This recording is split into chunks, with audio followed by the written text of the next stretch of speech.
Hello everyone, welcome to my channel Fly High. So today we are going to study the dust of snow of class 10th. So let's start it without wasting any time.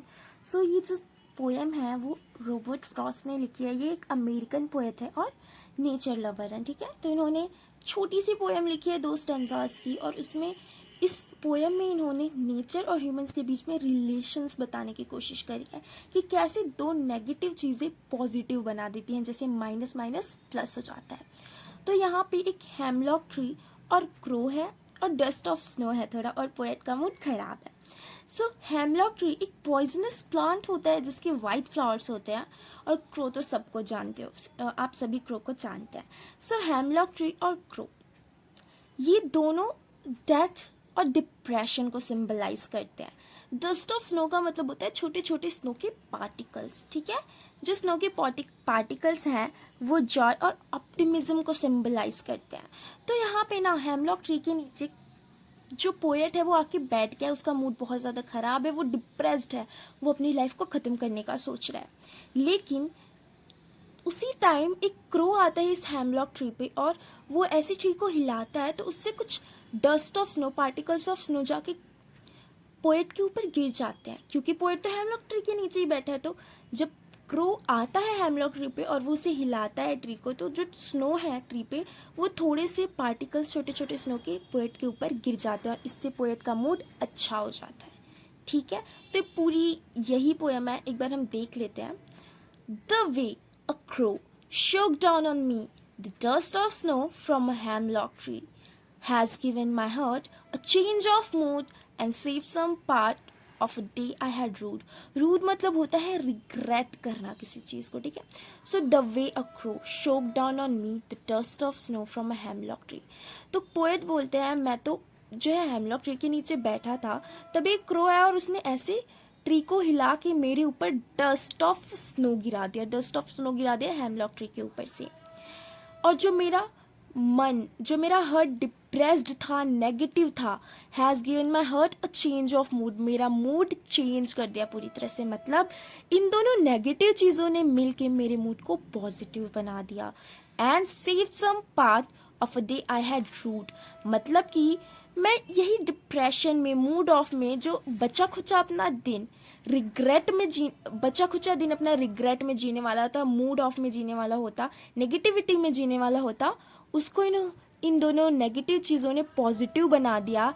और इस तरह से जब मैं मेरा बाकी का दिन ख़राब होने से बचा लिया, मुझे बाकी के दिन ख़राब होने के रिग्रेट से बचा लिया. ठीक है, सो यहाँ पे यही बताते हैं कि जिस तरह से क्रो आता है हेमलॉक ट्री से, हेमलॉक ट्री को शोक करके मेरे ऊपर डस्ट ऑफ स्नो गिराता है, उससे मेरा जो डिप्रेस्ड मूड है वो चेंज हो जाता है. कैसा हो जाता है? पॉजिटिव हो जाता है.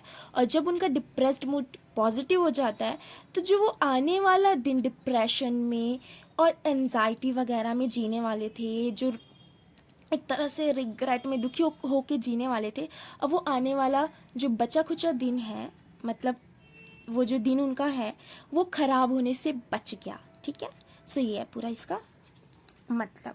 सो राइमिंग स्कीम देख लेते हैं. तो जो स्टैंजा फर्स्ट है हमारी, उसकी राइमिंग स्कीम है ए बी, एंड जो स्टैंजा 2 है उसकी भी राइमिंग स्कीम ए बी है. तो हम एक बार खुद से देख लेते हैं.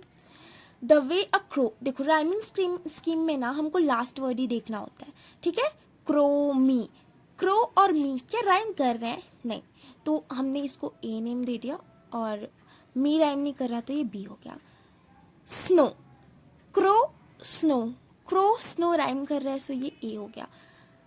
मी ट्री, क्या मी स्नो के साथ राइम कर रहा है? नहीं, लेकिन मी जो है ट्री के साथ राइम कर रहा है, तो इसीलिए ये बी हो गया. तो इसका राइमिंग स्कीम हो गया ए बी. ठीक है, नाउ सेकेंड स्टैंजा जो है उसका देखते हैं हम. हर्ट, लास्ट ही वर्ड देखेंगे हम. हर्ट और मूड क्या राइम कर रहा है? नहीं कर रहा. तो देखो हर एक स्टैंजा में ए बी ही नाम देते चलेंगे हम. ठीक है, जो राइम कर रहा है तो उसको सेम वेरिएबल देंगे, और जो राइम नहीं कर रहा उसे हम डिफरेंट वेरिएबल देंगे. ठीक है, सो हर्ट और मूड राइम नहीं कर रहा तो इसको ए दे दिया, इसको बी नाम दे दिया. पार्ट क्या मूड के साथ राइम कर रहा है? नहीं, लेकिन पार्ट हर्ट के साथ राइम कर रहा है तो इसे ए बोल दिया. रूड, मूड और रूड राइम कर रहे हैं ना, क्या मूड पार्ट के साथ राइम कर रहा है? नहीं, लेकिन मूड और रूट राइम कर रहे हैं, इसीलिए पी। तो ए बी ए बी, तो ये हो गया इसका राइमिंग स्कीम, ठीक है। Now let's go to the poetic devices. So इसमें पोएटिक डिवाइस है एलिटरेशन। एलिटरेशन देखो, एलिटरेशन वो पोएटिक डिवाइस होता है जब कॉन्सोनेंट जो है ना एक सेंटेंस में जब सेम कॉन्सोनेंट रिपीट हो रहा हो। जैसे कि अगर हम अपने पोएम में फिर से आए तो हम देख सकते हैं कि सेव्ड और सम, सेव्ड में फर्स्ट कॉन्सोनेंट और सम में भी कॉन्सोनेंट और दोनों सेम है, इसी वजह से ये इलिट्रेशन है, ठीक है। सो इलिट्रेशन का एग्जाम्पल हो गया सेव्ड सम, जब एक सेंटेंस में दो कॉन्सोनेंट या सेम कॉन्सोनेंट दो या दो से ज़्यादा बार आए। ऑक्सीमोरोन, ऑक्सीमोरोन होता है जब दो अपोजिट वर्ड एक साथ लिखे जाए, जैसे कि डस्ट ऑफ स्नो। हम अगर डस्ट को देखें तो ये हॉट और ड्राई होता है, लेकिन स्नो कोल्ड और वेट होता है, तो इन दोनों चीज़ों को साथ में लिखा गया है, ठीक है। तो जब दो अपोजिट वर्ड्स को साथ में लिखा जाए तब हम ऑक्सीमोरोन का इस्तेमाल किया जाता है। सिंबोलिज्म, सिंबोलिज्म मैंने आपको पहले ही बताया था, क्रो और हेमलॉक ट्री यहाँ पे डेथ और डिप्रेशन को सिंबलाइज कर रहे हैं, और स्नो नेचुरल चेयर ऑप्टिमिज्म को सिंबलाइज कर रहा है, ठीक है। एंजॉयमेंट क्या होता है? देखिए, एंजॉयमेंट का मतलब होता है जब पंक्चुएशन मार्क्स ना नहीं होते हैं। अगर हम देखें तो यहाँ पे क्या कहीं पे भी कोई कॉमा या फिर फुल स्टॉप या क्वेश्चन मार्क, एक्सक्लेमेशन मार्क कुछ भी है? नहीं है। यहाँ पे भी कोई मार्क नहीं, यहाँ पे भी, यहाँ पे भी, यहाँ पे भी कोई भी पंक्चुएशन मार्क नहीं है यहाँ पे, इसीलिए क्या है? एंजॉयमेंट है, okay. So I hope you all like it. So please, if I am able to make you all understand this poem, so please subscribe my channel and like this video and hit the bell icon button for more such videos. Okay, bye bye.